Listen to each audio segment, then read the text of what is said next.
अक्सर अगर social media आप यूज़ करते हो तो अक्सर कुछ वीडियोस आपकी नज़र से भी गुजरी होंगी कि यहाँ अगर एक गरीब शहरी से बिजली के बिल की बात होती है तो वहाँ उसकी आंखें चलक पड़ती हैं और वो ये कहता है कि मैं खाना खाऊं या बिजली का बिल भरूं। और डायलेमा ये है कि बिजली आती नहीं है लेकिन बिल आ जाता है, मजीद बिजली महंगी कर दी गई है। किस तरह से देख रहे हैं आप इसको? क्या आवाम की मुश्किलात मजीद बढ़ रही हैं? जी, बहुत शुक्रिया। देखें, बात यह है कि बिजली का जो बिल होता है इसके अंदर बहुत सारे जो है वो फैक्टर्स हैं, बहुत सारे वेरिएबल्स हैं, बहुत सारी चीज़ें हैं। उसमें एक तो बनाने की लागत होती है बिजली की, दूसरा पहुंचाने की जो कॉस्ट होती है उसकी भी एडजस्टमेंट्स होती हैं, और साथ साथ एक बड़ा फैक्टर जो है वो टैक्सेस का भी है।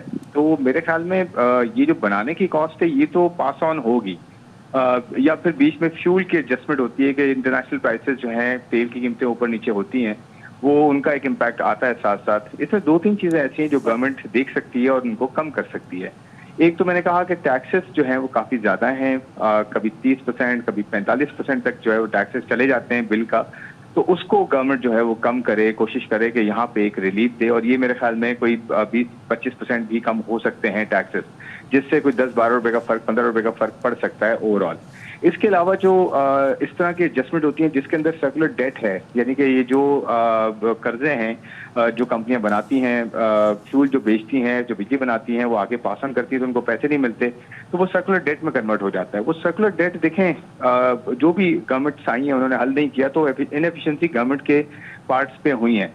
तो उसको ये करते ये हैं कि इसको एडजस्ट कर देते हैं कंज्यूमर के बिल के अंदर, तो वो भी मेरे ख्याल में कम की जा सकती है, या उसको कंज्यूमर से हटाया जा सकता है। लॉन्ग टर्म डेट का, लॉन्ग टर्म लोन्स का जो हिस्सा बनाया जा सकता है। फिर जो इसमें कैपेसिटी पेमेंट्स हैं वो बहुत बड़ी चीज़ है। जैसे हम बोलते आए हैं कि चाइनीज के साथ हमारी जो प्लांट्स लगे हैं इसके अंदर कारखाने बंद भी पड़े हों, उनका भी जो है वो बिल भरना पड़ता है। तो उसमें ये किया जा सकता है कि चाइनीज गवर्नमेंट के साथ एक बड़ा प्लान जो है वो शेयर किया जाए, उनको ये कहा जाए कि जी इसको आप 10 साल 15 साल में लोन में कन्वर्ट कर दें, ताकि हमारे जो कंज्यूमर्स हैं इन पे भी बिल कम हो, कॉर्पोरेट सेक्टर पे भी कम हो, सबसे बड़ी बात इंडस्ट्रीज पे कम हो, ताकि हम एक्सपोर्ट्स या प्रोडक्टिविटी बढ़ा सकें, ग्रोथ आ सके इकोनॉमी में, ताकि अर्निंग्स बढ़े, इनकम्स बढ़े और इन्फ्लेशन का मुकाबला किया जा सके। तो देखिए, हल सारे मौजूद हैं, सिर्फ ये है कि विल की जरूरत है और थोड़ी कोशिश की जरूरत है।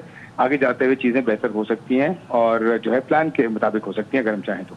अच्छा खुर्रम साहब, आम आदमी की बात करेंगे, उन पे कितना अब फर्क पड़ने जा रहा है और कौन कौन सी अशियां हैं जो मजीद महंगी होने जा रही?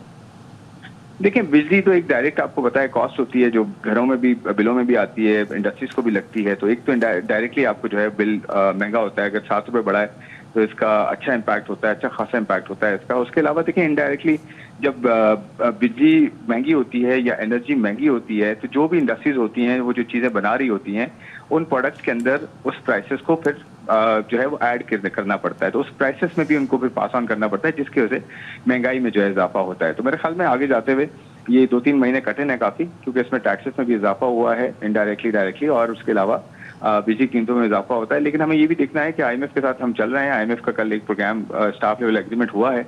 आई एम श्योर कि आगे जाते हुए 3-4 क्वार्टर्स तक गवर्नमेंट ये प्लान कर चुकी होगी कि किस तरह से बिजली की कीमतों को नीचे लाया जाए, एनर्जी के रिफॉर्म्स किए जाए, किस तरह से टैक्सेस को कम किया जाए, ताकि ओवरऑल बर्डन टैक्सेस का कम हो, एनर्जी का कम हो, और इकोनॉमी में ग्रोथ आना शुरू हो, और एक आम आदमी पे महंगाई का असर कम से कम हो। मेरे ख्याल में ये प्लान होना चाहिए और हो भी रहा होगा, क्योंकि ये नहीं हो सकता कि आईएमएफ के साथ हम दोबारा वही पैसे लेके बैठ जाएं और फिर हम 3 साल तक कुछ ना करें। आई एम श्योर कि इस मरतबा रिफॉर्म्स बहुत जरूरी है, अदरवाइज जो है हमारा पोटेंशियल कभी भी खुर्रम साहब, अनलॉक जैसे नहीं कि होगा। आपने कहा कि 2-3 माह तक आपको ये बोझ उठाना पड़ेगा आम सार्फिन को, तो आप ये कहना चाह रहे हैं कि आइंदा आने वाले महीनों में रिलीफ मिलेगा?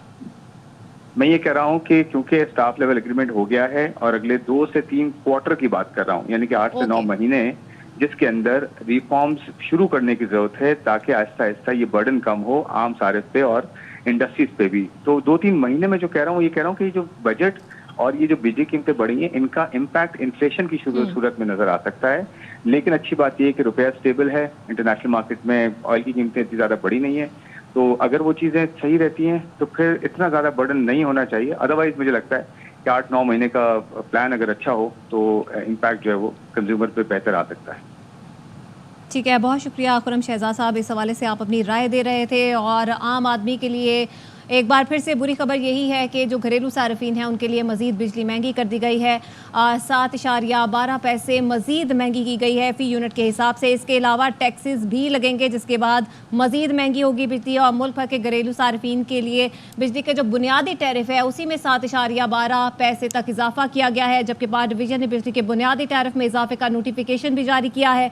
माहाना 200 यूनिट तक घरेलू सार्फिन 3 माह के लिए इजाफे से मुस्तस्ना करार दिए गए हैं, जबकि 201 से 300 यूनिट तक का टैरिफ 7.12 रुपये इजाफे से 34.26 रुपये हो गया है।